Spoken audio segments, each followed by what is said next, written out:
CarolinaPrepper.com. If you're looking for quality food storage for hiking, fishing, hunting, basic survival needs, or just for everyday use, check out our food storage line at CarolinaPrepper.com. We also carry other fine quality products, such as our can-can concealment holsters for men and women.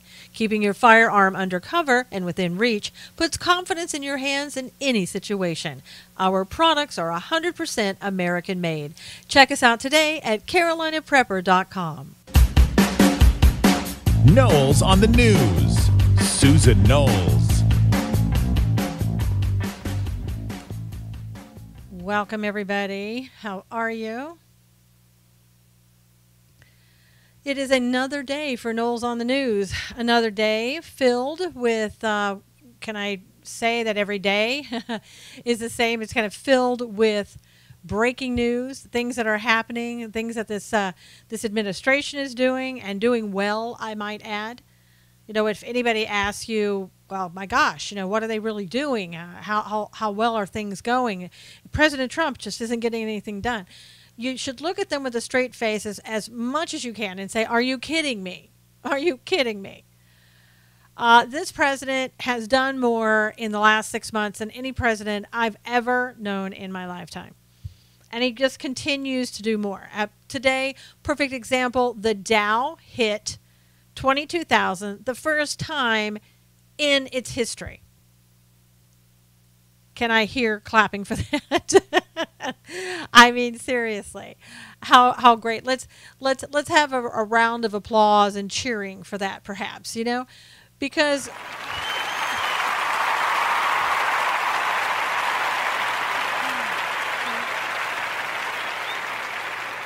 yes. I mean, it deserves all the applause that we can give it. When is the last time that there was no last time? This is it.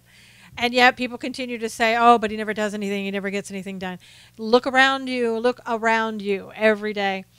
I know this morning he did sign the sanctions against the Russians, North Korea and Iran. Nobody cares about whether it was North Korea and Iran. All they care about is that this president signed a legislation, sanctions against Russia. Now, he wasn't happy about it because it kind of takes away his authority to do things. He's basically said that. And if you look at it, it really does. It kind of gives Congress full control. And, you know, he's hoping that Congress is going to do the right thing and not hurt his attempts to do what he needs to do. They don't care, though, you know, because the media yesterday, all they cared about is, oh, Sarah Huckabee Sanders, what happened? I thought President Trump was going to sign that bill again, you know, with sanctions against Russia. What happened with that? Why isn't he doing that? And she's like, well, we already said he's going to do that this week. Why is he hesitating? Why has it been so long? Why is the media still here? When are they going to do their job? That's what I want to know. But I didn't get to ask my questions. All they did yesterday in talking to her, each and every time, asked the same question over and over. And she basically, you know, she calls them out on it. She says, you know, you're wasting your time. You're asking the same questions. You're wasting your questions. But, hey, if that's what you want to do, I guess that's what you're going to do. And so, you know, by the way, she's doing such a great job. In the beginning, I wasn't sure. She really didn't look the part. She didn't act the part. She was a little shy about things. Now, there is no shyness in this woman. I love the way, I kind of mentioned this on my shows this morning, the news that I do every morning, weekday morning at 11 Eastern on Periscope, Facebook Live, and YouTube live stream. Whenever she's asked a question by the media, as they go on with their 3-minute question before she can even respond, she doesn't make eye contact with them. She's listening, but she's not really looking at them. She's kind of like looking around like, did I drop something? Where's that paper clip I've been looking for? And she kind of looks all around. It kind of, in a way, I think she's figuring out what her response is going to be. She's not giving them too much time because of their ego. So she's kind of looking around like she's looking at other things, like their questions aren't really the most important things on the planet, as they would have you believe. So I really like that about her. She just doesn't take anything off of people. I mean, she really doesn't. especially the media. And again, as I said, she's really looking the part now. I like, the wardrobe she's got. She's kind of beefed up the hair and the makeup, and she looks like somebody who's the press secretary for the president, for the White House. Now, I don't know if they're going to get in somebody else for the director position. That's kind of been another question people are wondering with Scaramucci gone. That guy, I don't know what you think about him. I know a lot of people liked his, I don't know what you call it, moxie, whatever you want to call it. In the beginning, I liked him coming in and kind of sort of saying, we're going to get rid of the leakers, we're going to take a new direction, we're going to get things done. Problem is, he kind of became one of those people he was there to get rid of.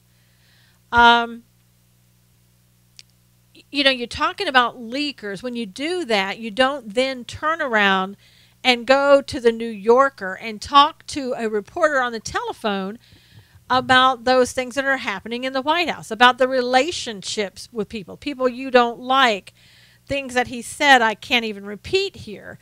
You don't say those things. What happens in the White House should stay in the White House. I mean, and those were the people, again, that he said, I'm going to get rid of those people. They're not good for what the president's trying to do. Well, then don't become them. Don't become them. And the profanity that he used, if you're down at a ball field and you're just hanging out with the guys and you want to say those things, then say them there. But in your role as the White House director of communications, so inappropriate for you to be talking like that. I don't care if it's in a phone conversation or wherever. If it's in your capacity as the director, you shouldn't be talking like that. And I'm sorry, in some ways, shouldn't be talking about that way down on the ball field, because that's going to get back to haunt you if you do. For people that you can't trust who say, wow, look how the director of communications is talking. So, when you take a role like that at the White House, which is almost all high-level roles at the White House, you're going to have to curb yourself and your behaviors. Like if you normally talk like that, you're going to have to stop doing it. And he learned because he's no longer there. He basically didn't even get to start his job because his first day on the job was supposed to be August 15th. And, of course, he's gone. And, depending on what story you read, he resigned or he was fired. I mean, either way, he's no longer in the White House. Apparently has gone back to the job that he had before. I guess his wife is still filing for divorce because of his ambition of being in the White House. But, no longer is that true. But I think their relationship may be pretty much over with, I'm guessing. I don't know his personal life, and nor do I have any reason to think about it. But I just, it was easy come, easy go. I mean, he was here in a blink of an eye and he was gone. Now, some people are saying that really he was there not to really come in as the director of communications. He was there to come in to kind of stir the pot, if you will, and get rid of some people. Sean Spicer, Reince Priebus, two people that he was kind of sort of, they say, rumors have it, was kind of planted there to do. I don't know if that's true or not, but those two people are gone. And, as much as I like Sean Spicer, I didn't think that he was very effective in his position. It was getting to be a problem. He was not handling the media very well. They were walking all over him. And Reince, I don't know what Reince was doing. I really don't. His job was to try to get things done. His job was trying to get Congress to pass things like a new health care bill. That's kind of your job, Reince. And it doesn't look like you did any of that. Now, a lot of people, including myself, I know that Donald Trump kind of had to take him because maybe it was a deal, an RNC type thing. Let's get Reince in. Well, Reince is a rhino like the rest of the rhinos that need to go. And so, Bill, hey, Bill, good morning. I'm taping a live show. I have some people coming in and I'm telling them I'm taping the show. Please feel free to listen. Comment if you'd like. Sometimes I can comment back. Sometimes I can't. But I think that, Reince just was so ineffective. And I'm hoping that John Kelly, retired General John Kelly, moving over from the DHS, who did a superb job over there with illegal immigration, then I hope he's going to come over here and he's going to take names and kick butt. And with Scaramucci, he basically already has done that. He's gotten rid of him. But I don't know. I understand, too, that he has gone around and he's talked to everybody. Because, see, right now, everybody reports to John Kelly except the president. So I don't know what that's going to do. I know that was one of the objections that Scaramucci had. He did not want to report to John Kelly. He wanted to report directly to the president. And that was a problem for John Kelly. Good for him for standing up and saying, no, I don't think so. And out he went. I like a take charge type of leader. We need that type of leadership. My understanding that the president, the reason that he wanted him was because he wanted more discipline in the White House. There's nothing wrong about discipline. People kind of look at that and go, oh, discipline. Well, under the Obama administration, there wasn't anything even coming close to discipline that I saw. And George Bush in his White House, remember, he wanted everybody to come dressed for work, wear a tie, because he wanted people to respect the White House. Gosh, can you believe that? A president who wants people to show respect for the office of the presidency and the White House. And I think it's going to be like that under John Kelly. I really do. And I think he's going to be more of a hands-on guy. Like I said, he's gone around and talked to different people already, supposedly. And just shaking hands, hey, I'm here. We're gonna work together, people. We're going to get things done. I'm hoping that he can get these people back around and start working on health care again. I really don't appreciate the attitude that McConnell came out with of, oh, well, we've kind of lost. We need to move on. Kind of, he looked more like Eeyore from the Winnie the Pooh series than anything, Oh, gosh, we've lost again. No, you lost again, Mitch, because, see, you just don't get anything done. You and Paul Ryan up there, you don't get anything done because you don't want to get anything done. And by the way, I've said this before. Why is it that we have to have Paul Ryan working on health care? Who made him the czar of health care? Why? Just because he's a Speaker of the House? Was that it? And by the way, you people in Wisconsin, you need to vote for Paul Nealon. He needs to replace Paul Ryan in Wisconsin. So please go out there and do that this time. And if you want to know who he is, PaulNehlen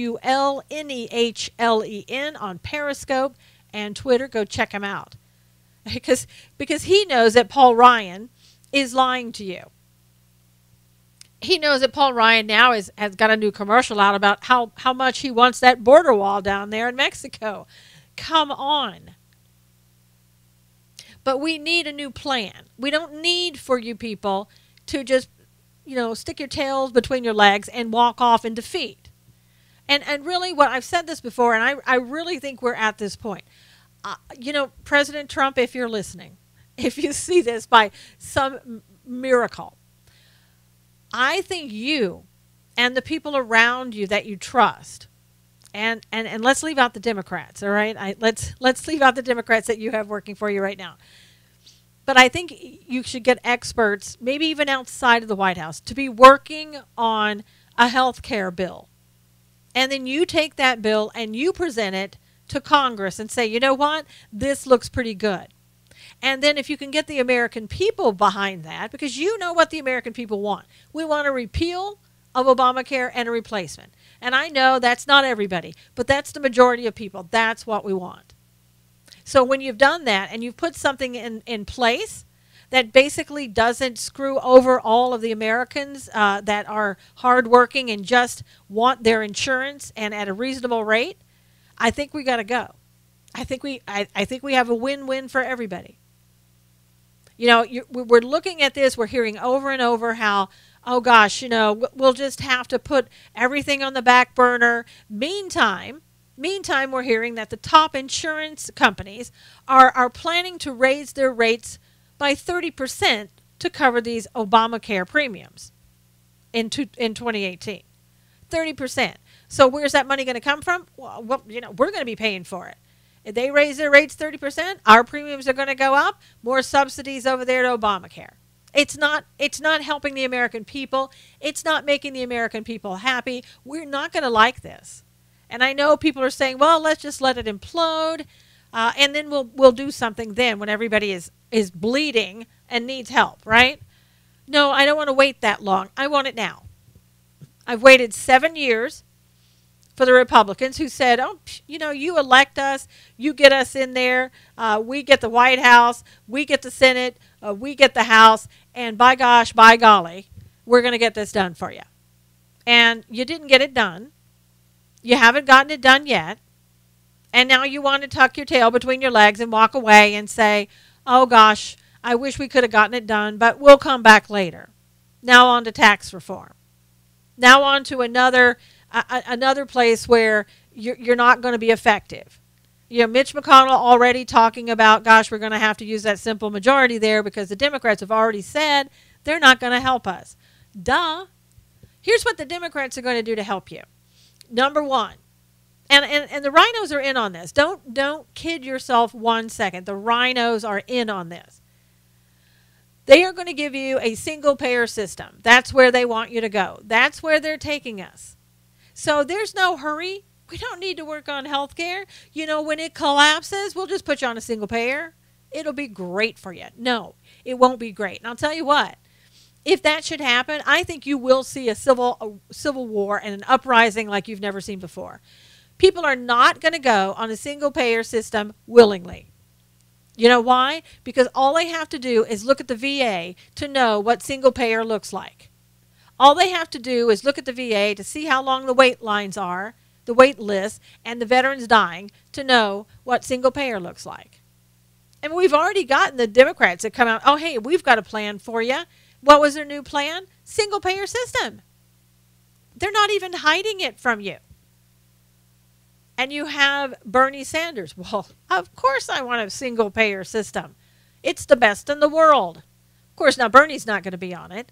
And Congress isn't going to be on it because, see, Congress, in case you didn't know this, Congress has been claiming itself to be a business with less than 50 employees. And as such, they didn't have to do Obamacare. Their people have gotten paid about $12,000 in premiums each year. So the people who are working under them, they get $12,000 towards their premiums. And they can go on and get better insurance than you and I are getting. There's a system for that. They don't have to go on Obamacare. So, why rush? Why hurry around? I mean, if you're not having to do what the rest of us are doing, the rest of us poor saps, who have the Congress living up there doing in their high places, looking down on us and doing whatever they want, then what's the hurry? We don't need to do anything about health care. Not affecting me. That's what the Congress is thinking. I do like the president's idea of hey, let's put these suckers on the same type of insurance that the rest of the country is getting. Let's force them into Obamacare. Now, I don't know if he has the authority to do that as president. I don't know if he can do that to Congress. If he can, more power to him. I think Ron Johnson, who is a congressman, is going to be, I think he's already put in legislation, an amendment that would require Congress to be on the same insurance as everyone else. Good for him, because that's exactly what should happen. And if the president can't do it, if he doesn't have the authority to do it, to make Congress go on Obamacare, then what I say, President Trump, is do everything you can to defund Obamacare. Take everything, strip it down to nothing. You do have the power to do that, because we saw Obama just changing the legislation with executive orders, and nobody cared. And he did that with Obamacare, and again, nobody cared. So at least do that. Help us out.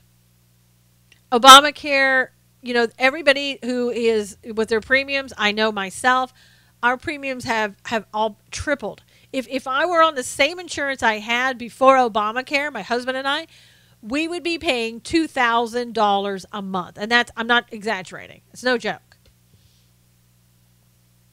And now, honestly, I got the worst insurance possible. It's probably one step up from Obamacare. And why is it? Because of Obamacare. Here's what I want. I want my insurance back. I want to be able to get the insurance that I want, the insurance that I need, the insurance that I feel is right for me. I want to be able to look across state lines and get the insurance that I feel that is beneficial to me with the cost that's beneficial to me.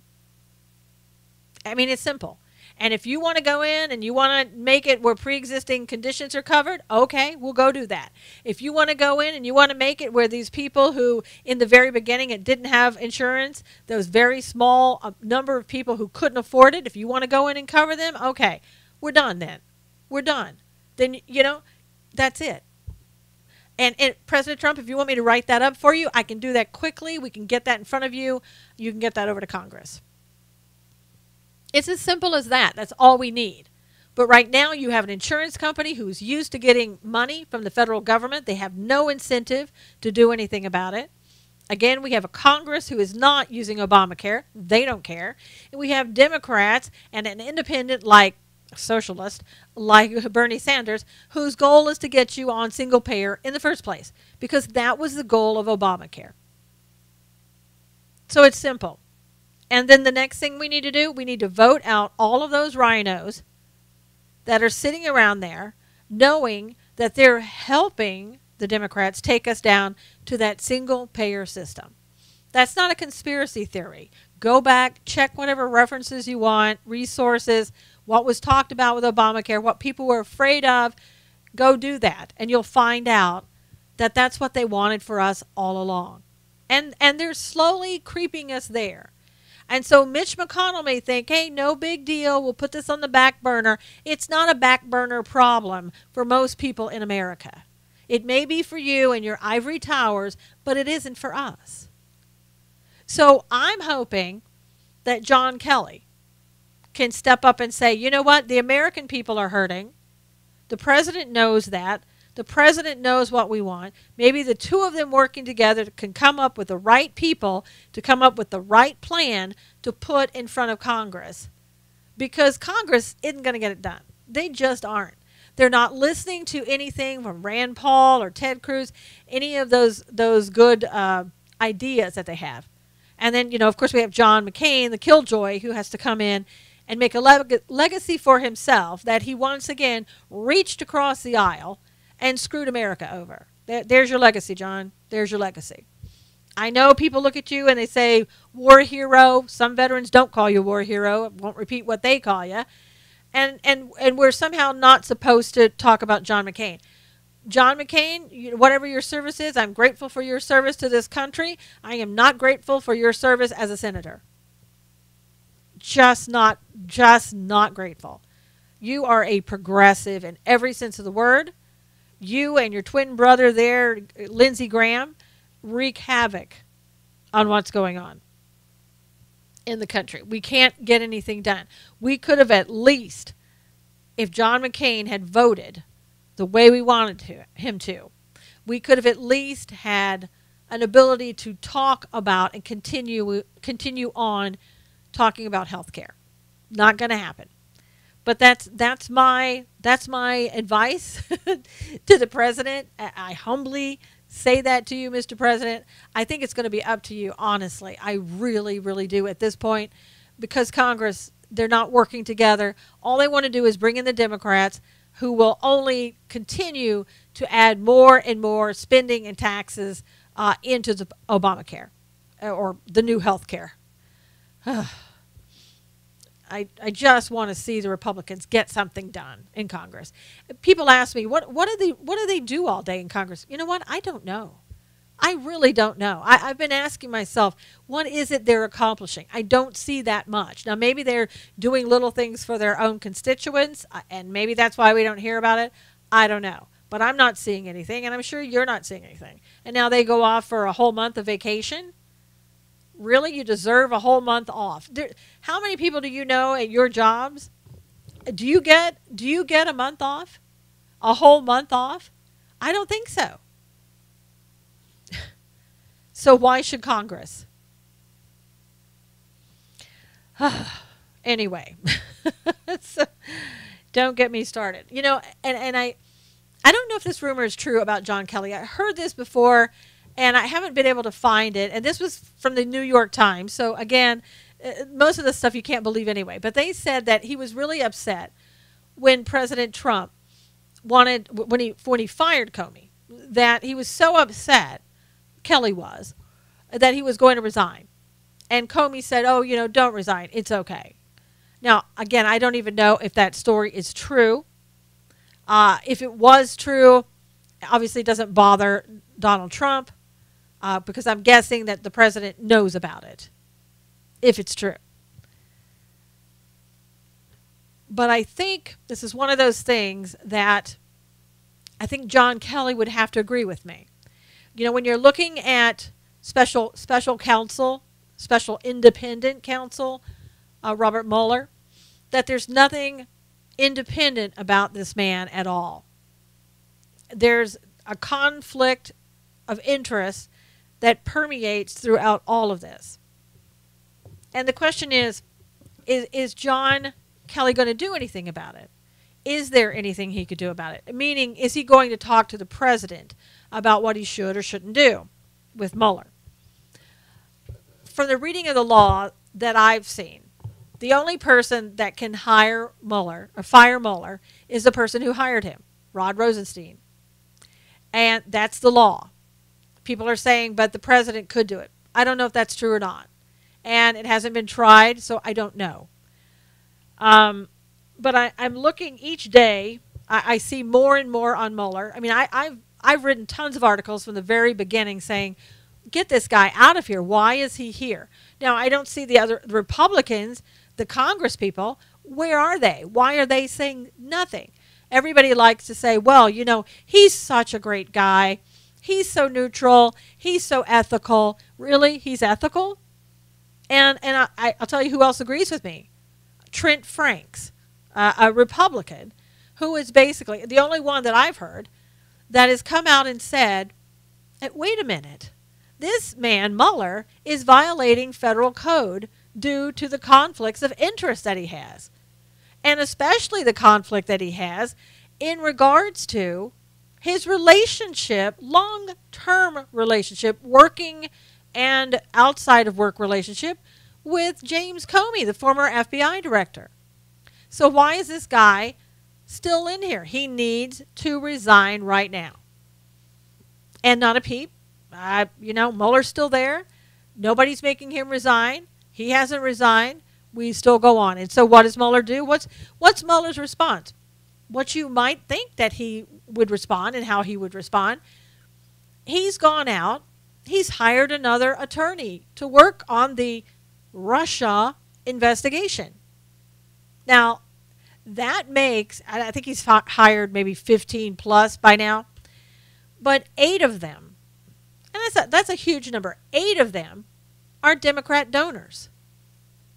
Okay, so let me get this. I'm supposed to believe that Mueller is very above board and ethical, so I don't need to worry about him, right? That's the story. He's a great guy. A lot of Republicans are saying that, and all Democrats are saying that. Okay, well, what about these people? What about the 8 people that we know are Democrat donors? Am I also supposed to just say, oh, well, gosh, they're ethical. Obviously, they're ethical, and I can just relax. And the president can just relax because don't worry, nothing's going to happen. They're not biased at all. Oh, no. So these 8 people, let me kind of read to you the latest one that they hired, that Mueller hired. Greg Andres, Andres. He's donated at least, that we know of, $3,700 to the Democrats. And in addition to that, his wife is a federal judge. I'm wondering if she has Democrat leanings. Just, I know, sarcasm. And all in all, with all of the 8 attorneys that are donors that Mueller has hired, they have given a total of $60,700 to the Democrats.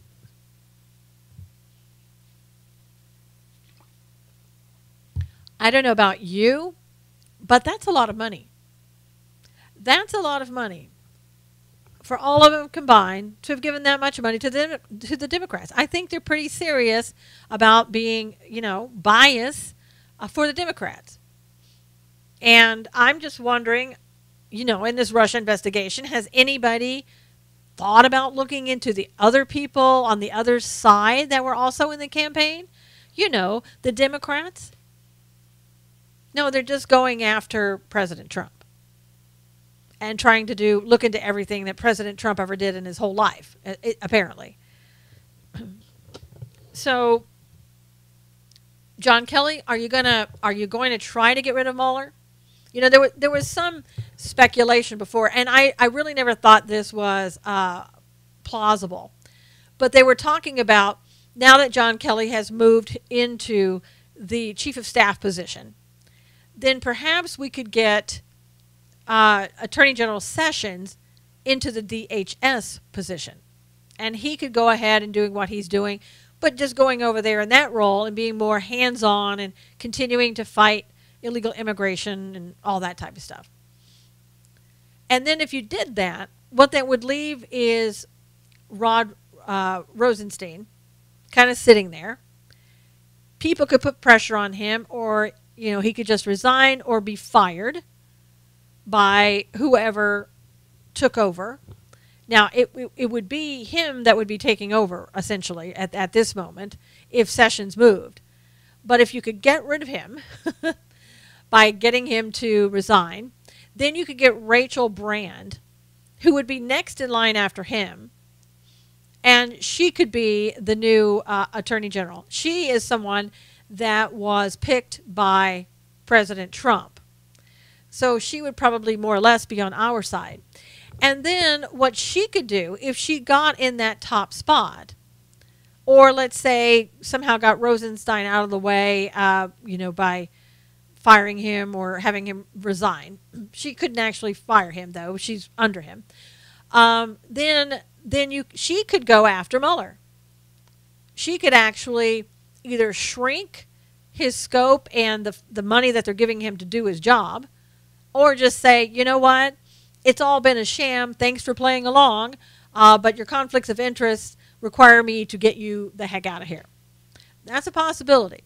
Don't think it's going to happen. I think it was just people dreaming and wishing. We have to do that sometimes with the Republicans. Just like, gosh, what can we do? But, for me, again, it's been troubling with Mueller the entire time. There's been nothing about his appointment to me that sits well. There's been nothing that says it's not, that it's ethical, because I just don't think it is, because of the conflicts. I mean, and huge conflicts. Knowing Comey as long as he did, talking to Comey before he even went and testified before the Senate. I mean, he should be investigating Comey. And of course, he's not going to do that because, they're friends. So I just think that, people are harsh sometimes. They look at Sessions and they go, gosh, I'm so mad at you that you recused yourself. And even the president came out and publicly kind of said, I'm really disappointed. He should have, if he'd known he was going to recuse himself, he should have told me, and I wouldn't have hired him. I would have gotten somebody else. But he did say during the confirmation hearings that if something came up about the campaign, I mean, he was pretty honest about it. It was a public hearing. He did say that I will go to the DOJ and I will ask them for legal advice. And as you've heard me say before, and I know those were people that were Obama holdovers. That's not his fault that they were before he was put into that position. But he said, I'll go to them, I'll ask them for legal advice, and I'll tell you, as I've said before, if you are asked by the bar later on, if they bring hearings against you because they feel that you've done something unethical, and believe me, the bar can do that, the first thing they're going to say to him is, Mr. Sessions, did you go and speak with an attorney and seek legal advice? And he's going to say, why, yes, I did. And then they're going to say, what did you do? And if he says, well, I didn't follow their legal advice, almost case closed there, okay? I feel that he's more ethical than Mueller, right? He tried to do the right thing by saying, I need to recuse myself. Because, as I've said before also, he could be called as a witness against the president for things that happened during the campaign, because he was part of the campaign, Sessions was. So this way, he's not going to, put the president in danger of anything by him staying on and being, controlling things. Because if he were there right now controlling things with this Russia investigation, you would hear every single 5 minutes would go by, and you would hear the Democrats saying, Russia cover-up, Russia cover-up. Sessions is in on it. He's not allowing Mueller to do his job. And if he fired Mueller, oh my God, it would be all over the front page of the New York Times. So, in my opinion, Sessions did the right thing. Now, is it good enough, for what he's been doing? And let me just tell you, because people say, well, gosh, what has Sessions been doing? Sessions is not an in-your-face type of guy like Lynch and Holder were, getting out there in front of the camera. He's an ethical guy, he appears to be, and he does things by the law. And in my opinion, that's exactly what President Trump needs. And perhaps having Kelly come in, Kelly's maybe said to him, sir, Sessions has been nothing but a guy who has your back. He's ethical. He does things by the books. He's somebody that you need. Let's back off of him. I'm hoping, right? But listen to what Sessions just announced yesterday. I have to be honest with you. I had to read it like 2 times because I was thinking, this can't be true. You would never, ever have heard this under Obama in 1,000 years. The DOJ is going after universities with affirmative action that discriminate against whites. Are you kidding me? He actually said that, and he's doing that. So basically, the affirmative action program, as we all know, for how long have been discriminating against whites in the application process and admitting them into the universities. And Sessions is saying, no more. We're done. You're not going to do that type of practice. That's amazing. There should be no discrimination in coming into any university. You should be there based upon your grades, perhaps your leadership qualities, your ability to do, community service work. That should be it. And this is going to head the universities in that direction. It's a great step, and done by this Attorney General. Also, he has done, and again, we're not hearing any of this in mainstream media. He has convicted members of transnational crime organizations. In the second quarter, he had convictions of 754 of them. In the third quarter, there were 506. So there's a total that he has brought to the court systems and everything else for the convictions to be had against him. The total is 1,260 since January. So the guy hasn't been sitting back and resting on his laurels. He's been working his butt off, okay? Some really good stuff coming out of his office. Another one, there's going to be an announcement this week where he's going to be talking about what they're doing in terms of the crackdown on leakers of sensitive intelligence material. So the guy is just continuing to do things without having to get in the limelight. Now, maybe that's, to his detriment. Maybe he needs to show the president and be out there and let him know what's happening. I think by now the president has understood that he's doing a lot of work. And maybe the president wanted to light a fire under by saying those things publicly. I don't know. Whatever the case may be, I think it's working on Sessions, and I think it may not have been necessary because he has been doing all the work that I've been talking about. And another thing that he's doing, he's going after these sanctuary cities. He's saying to them, do you like that federal grant money? Well, you're not going to be getting that federal grant money anymore if you keep harboring the criminals there. And I really liked it, how the ICE guy, the lead of ICE, the head of ICE, Tom Homan, I believe is his name, they're considering now going after the leaders of the sanctuary cities and charging them with federal crimes. I mean, I just have to shake myself, pinch myself to realize I'm not dreaming this. This is happening. This is happening. And here, let me just tell you, here's a hint for you, ICE. Go to San Francisco. Start there first. And guess what? They are. They don't need me to tell them that. They're going to San Francisco because that is like the biggest sanctuary city in the entire universe. And then go to New York. Go there and just clean that place out. I couldn't believe it the other day when they had a press conference and they had people from the DOJ come in. And they were talking about all the work, that they were doing and trying to get rid of the MS-13. And as you know, again, Jeff Sessions went to El Salvador because that's where MS-13 basically comes out of. And he was going there to figure out better ways of getting rid of the MS-13. El Salvador seems to be getting rid of the problem. And it was good for him to go there, see what they were doing, offer his advice, take their advice, and come back and put it into use.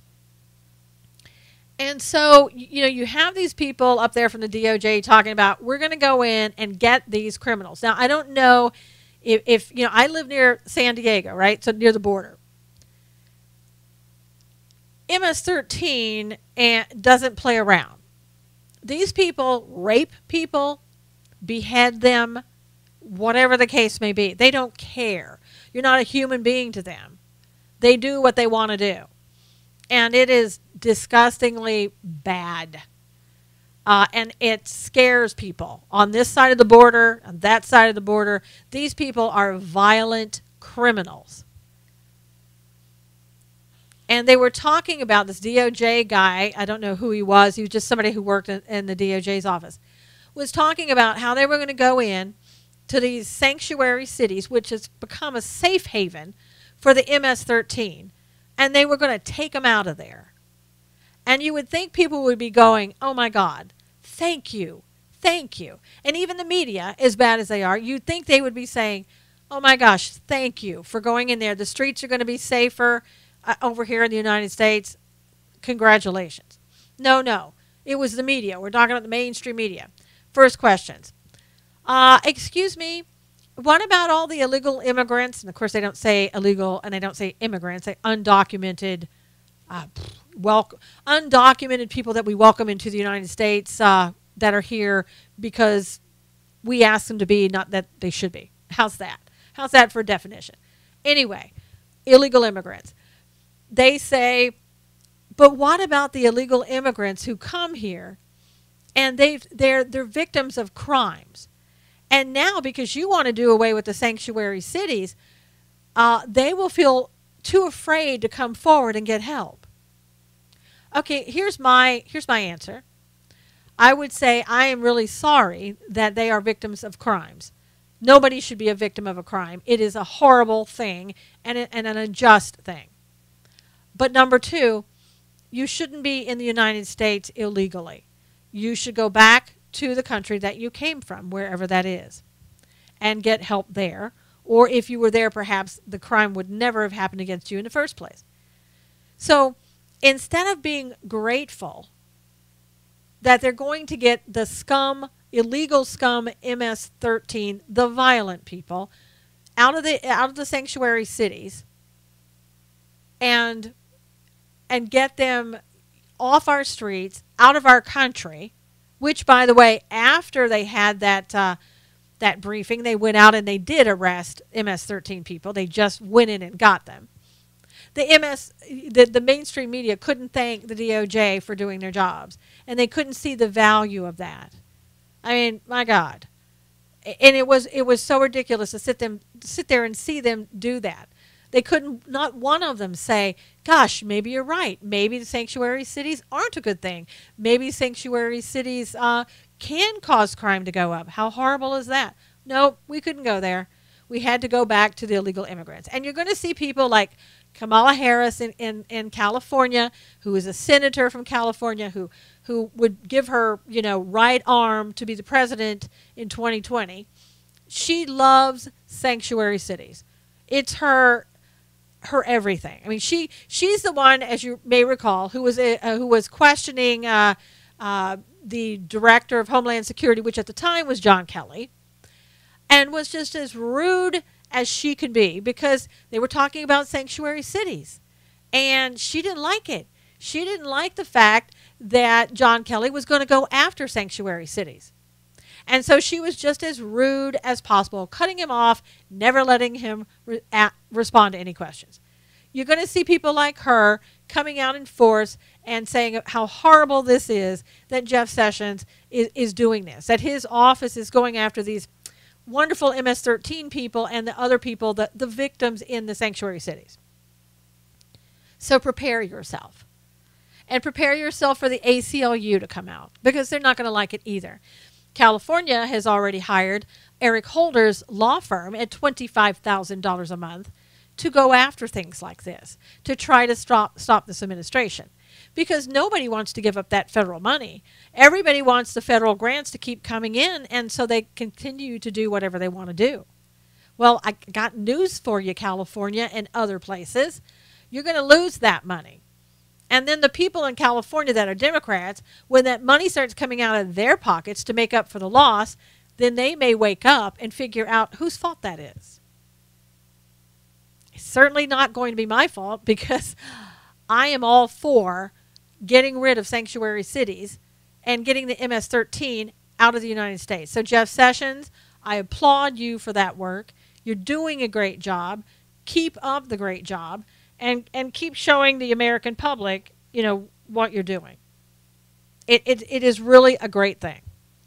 And I like the fact that there were a couple of Republicans, and I believe they've already had their conference on this morning. I've been doing other shows, so I haven't been able to see that. But they're talking about offering for the immigrants that are coming in. They want to really cut down on immigration.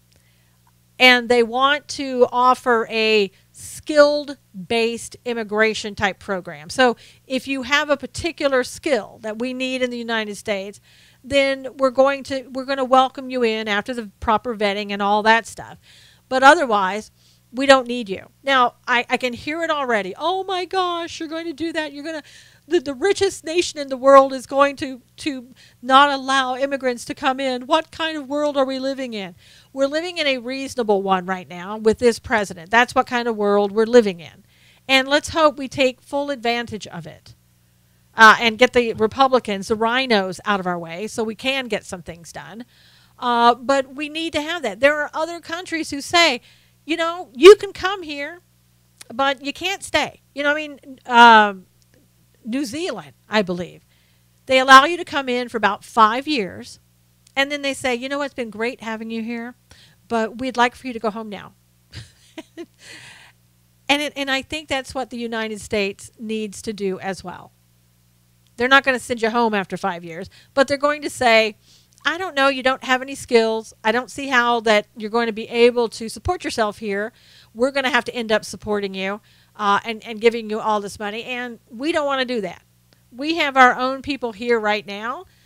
Really, we need to have people here helping people. I heard yesterday, and this breaks my heart. But we have in Arizona, we have a case where the VA has decided on this one organization. It's CASS, CASS.org. CASSAZ.org, the VA has decided, the Veterans Administration has decided they're not going to renew their grant with them. So they give them a grant of about $500,000 a year, is my understanding, to take care of and house homeless veterans. And so all of a sudden, they just said, the VA said, we're not going to do that anymore. So we're taking the money away. Now, I don't know if it can be saved. I don't know if it can be fixed. I don't know. According to a meeting that somebody was periscoping, I heard a little bit about it. They were saying that the VA has offered them no reasons and no way to fix it at this point. So, we're so worried about bringing immigrants into the United States. What about our veterans? What about our homeless veterans?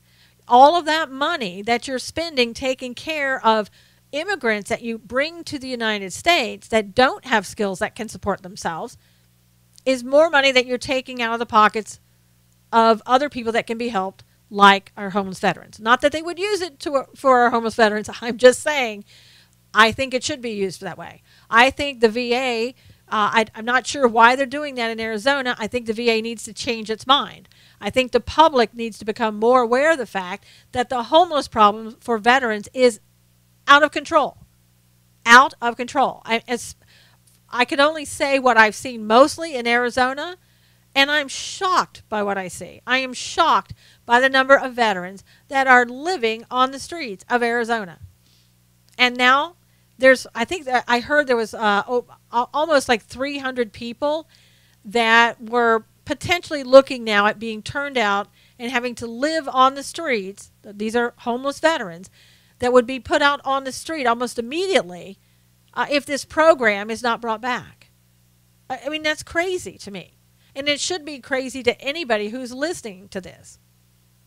So I'm all for this. Let's streamline the immigrants that we bring into this country. Yes, we are a great nation. Yes, we are a country that is used to at one time have more wealth than we do now, but thanks to Donald Trump, where the Dow is at 22,000 for the first time in history. He's trying to bring that back. He's trying to revitalize the country with the jobs, bringing people here from Japan who are going to build that big factory in Wisconsin. I mean, what is that, $10 billion or something they're investing, and they're going to bring more in with $30 billion, and more people are going to be hired, and on and on. Things that we needed to have happen, but over the last 8 years, of course, we wanted everybody to leave. We wanted the country to fail. And I say we, I mean liberal Democrats and Obama. But, let's keep Sessions in to continue doing the great job that he's doing. We have ICE now, who is going out and rounding up people. We even have ICE who has gone, thank God for the governor of Texas, who has allowed this to occur.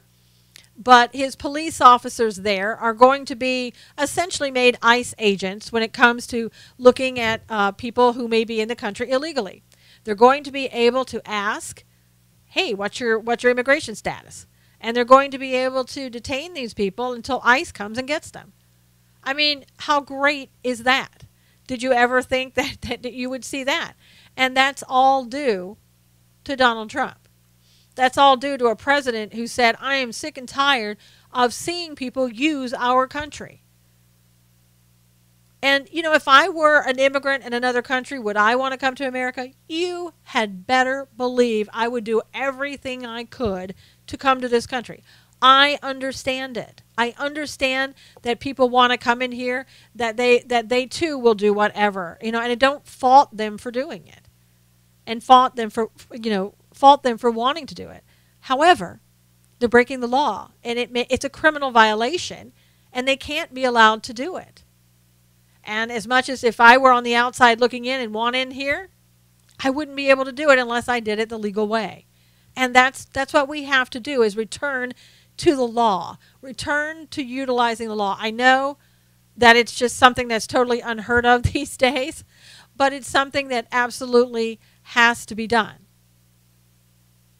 And I think that, under the leadership of this president, and you have to look at that. I mean, with all that's going on with him, and all that, the Democrats have done to try and stop him at every turn.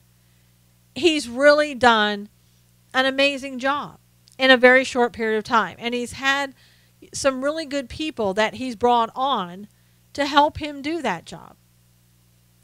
And, thankfully, now, again, with John Kelly, I'm looking for even greater things to happen. I am looking for him to just go out there and kick butt in every way. And I say to the Republican Congress, roll your sleeves up, because it's time that you started doing some work that you're getting paid to do. Get in there, get back from your 4 weeks of vacation, and get back in there and start doing something. And hopefully Kelly can light a fire under these people. Now, does he have control over them? No.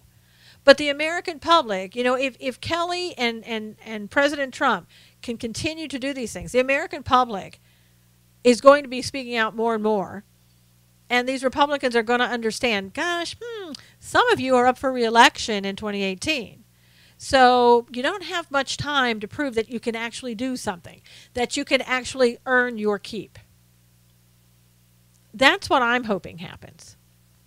Because it will be a great day when a lot of things can come together at one time and we get things done. So, keep watching. There have been some rumors about McMaster. I don't know how you feel about McMaster. He seems to be one of those people right now that some people are saying he needs to go. I do know from the research that I've done that he is a globalist. That's what I've seen. I'm not comfortable with that. And there are some people, now again, this came out, I believe, from the New York Times, so I don't know that I would believe it. And I believe it was the New York Times. It was one of the mainstream media. But they're saying that no, actually it was Lieutenant Colonel Tom Schaefer, pardon me, that was on Lou Dobbs' show. He's the one that's saying that H.R. McMaster, he said he's a globalist, and he also said that he is keeping these Obama, he described them as Obama lackeys and holdovers. And in some instances, he's getting rid of President Trump's people and keeping the Obama people. Now, that's not good. And that, to me, sounds like what a globalist would do. So that concerns me a lot. And it has concerned me since he's been been in office. I do know that Donald Trump loves the generals. He loves the military, which he should. I feel that in a lot of these people in the military, they do have his back, and it will be good for him. Thank you so much. Somebody is complimenting the show. Thank you. I really appreciate it. Appreciate your listening too. And I think we just need to keep an eye on people that may be, while they're in the military, they may have aspirations, let's say, beyond that, of which they shouldn't have. If Kelly goes over, maybe Kelly would go over and get rid of McMaster. I don't know. That McMaster does report to him, because remember, everybody now reports to McMaster, and that includes Jared Kushner, and that also includes Ivanka Trump. So it wouldn't be surprising to see, and maybe that's something that needs to be done. So I'm looking for great things. I'm also looking now. We have Christopher Wray, who is the new FBI director, who was also under George Bush at one time. He pledged that he would be faithful to the Constitution. We need somebody who's going to do that. We need somebody who's going to do what they say. I like the fact that he worked in the criminal division as the assistant attorney general. So the guy should be pretty good. It makes people nervous, I know, because the Democrats were all for him, and it was a very easy kind of confirmation. But we shall see. So anyway, I thank you guys for being here. Thank you so much for supporting the show. Thank you, Gisette, from Trinidad for tuning us in. Thank you for being here. Until next time, God bless you. Take care, and we'll see you again really soon. Take care.